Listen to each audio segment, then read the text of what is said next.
Thank you very much, Mr. Speaker, and I'm once again quite happy to discuss or to respond to the motion that has come to the floor, and I will reiterate a number of the things I said during committee, which I was more than happy to attend.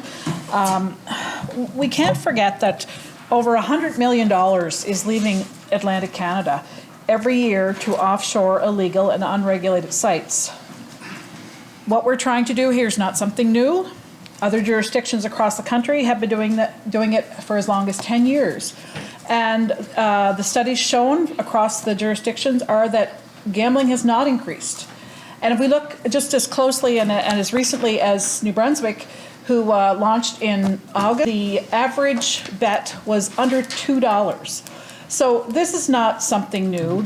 I agree with the honourable member, things have changed over the last 10 years and even 5 years. And if you asked me 5 years ago, would I be going online to purchase my groceries and do all those other things that we are now doing online, I would say no. But we are, and we've learned through COVID that people are on their computers more, and that would include gambling. I will say gambling. I mean, gaming, gambling, whatever we want to call it, we can split hairs here, but this activity is occurring whether we like it or not. We cannot close the borders at the bridge with this. And we, as government, feel it's a responsibility to provide safe, regulated gaming options through ALC. And ALC is a Crown corporation here for all 4 Atlantic provinces. And let's not forget the money that is earned or recouped through ALC comes back to Atlantic provinces to provide the services that islanders need and expect, and that includes addiction services. I agree with the member that we can do more. It is our duty to support islanders, and that is why I've asked my staff to begin work on updating the responsible gaming strategy. But let's not forget, not everyone who goes to the liquor store is an alcoholic. Not everyone who goes to the cannabis store is hooked on drugs. And not everyone who goes online for gaming is an addict for gambling. People are doing this for entertainment. We want to provide a safe, regulated site for all islanders, and the only way to do that is through ALC, and to ensure that all of the proactive things that are put in place through ALC, whether it's time limits, it's betting limits, it's the delay in increasing your betting limits, those are all very, very impactful actions that can be taken to ensure people are playing responsibly. The new online gaming strategy will look at what kind of impact these original measures had and determine how we as a government can do more. And we know we can do more.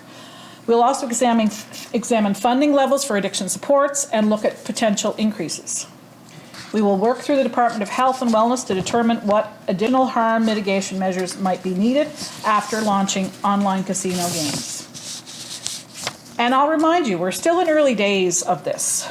We have not decided, we have not switched. I'd like to remind members of the House that these games are currently not available in PEI. As opposed to all of the hearsay and then the Twitter comments or whatever is out there. These games are not available on PEI right now, except through illegal, unregulated gaming sites that are mostly housed offshore, if not all housed offshore. And we are not recouping any of those dollars. And we can bury our heads in the sand and say, this is not happening, and if we don't have an ALC site, it won't happen. That's not so. It's just not so.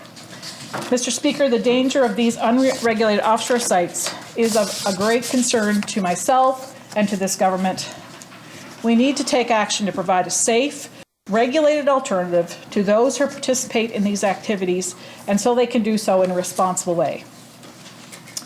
A regulated offering through provincial lottery corporations is already available in nearly all Canadian provinces. With New Brunswick and Nova Scotia signing on, because they're in the midst of this too, over 95% of Canadians have the option of gambling legally at a provincial regulated site online. So, Mr. Speaker, this is nothing new. It's not a new platform. It's something that has been there for a long time, but it is a platform that it's another game that we can opt into through ALC. Having said that, mental health and addictions remain very important priorities to this government, and that is one reason why we are looking at this. We think it's very important that Islanders have a safe place to play.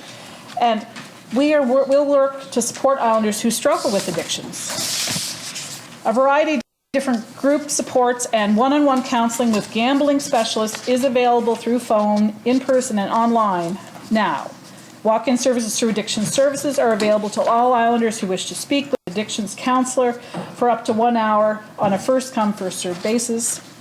Gambling clients can also participate in a 21-day transition program that offers counseling and group therapy sessions to recovering addicts. In addition to these, there are many apps and online programs that can be beneficial to anyone struggling with mental health and addictions, as well as their family and friends. And to name just a few, the ICANN Anxiety Program, the Mindfulness Program, and our new Bridge the Gap app. However, by not allowing online gaming to go ahead in this province, we are potentially placing Islanders at a greater risk of not giving them access to a safer, regulated alternative, which has responsible gambling supports available. I'm confident in the supports we have in place and will continue to examine them as a government to determine what we can provide, where we can provide enhanced services for those who need them.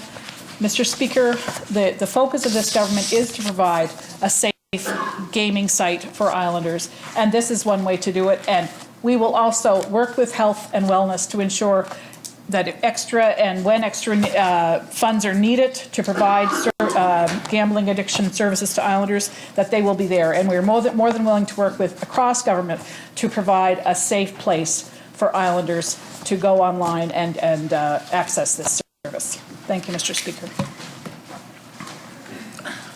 Honourable